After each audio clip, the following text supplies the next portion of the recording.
So, some significant news from overnight. The Times of Israel is reporting that a Houthi missile fired from Yemen, the Houthis in Yemen, fired a missile that actually, for the first time, got inside of Israel and struck inside of Israel's borders. If I'm pronouncing the city correctly, Eilat is the city where the missile struck. This is near the Red Sea in the deeper southern part of Israel. Now, this is significant, and of course, from a biblical perspective, we know that Ezekiel 38 and 39 describes a scenario that shows armies coming against Israel led by Russia. There's some debate as to whether it may be Turkey, but in any case, whether it's Russia or Turkey, there is a leader, Gog of the land of Magog, who leads a horde of nations against Israel. These nations are close to Israel, and one of them is Persia or Iran. If you are unfamiliar with the Houthis or really follow much of that part of the Middle Eastern news, the Houthis are supported by Iran. They are backed by Iran in regard to arms and supplies and those kinds of things. So the natural tendency is to see this as being provocative and maybe even opening the door to the scenario that Ezekiel describes from his prophecy. That could be. Anytime we see something escalate in that area, we want to be sensitive to the possibility that it could develop into that.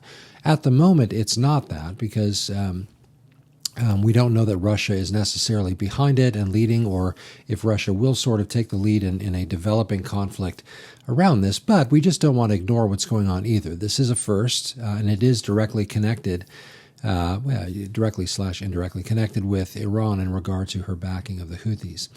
Another element that we would want to weigh in on this is that at the current time, the relationship between Israel and Russia, again, if Russia is who's in view with when Magog is mentioned, then their relationship is a significant one to watch. And so at the moment, there are a number of stories out there that speak to this very thing. And, right now, Israel and Russian relationship is sort of tense because Israel has backed, at least vocally with support and such, Ukraine in the conflict between Russia and Ukraine.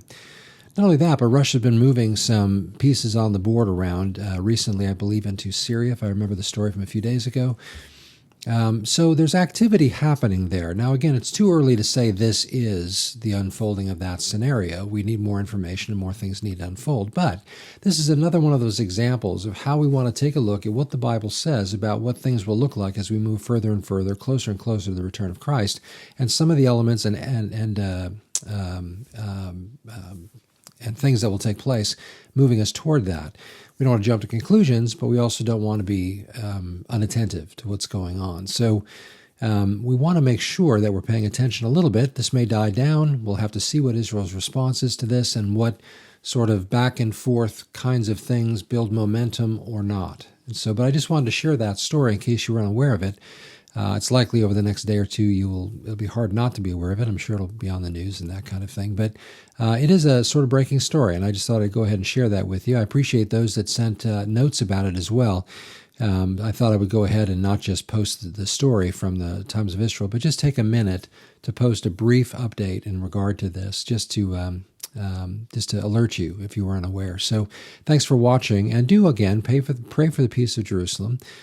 We do want to pray that God's purposes and plans do unfold, ultimately culminating in the return of Christ. But in the meantime, we want to be just paying attention to how these things unfold. So thanks again for watching. Again, this is intended just to be very brief, and I appreciate you spending a few minutes with me. So we'll talk to you soon.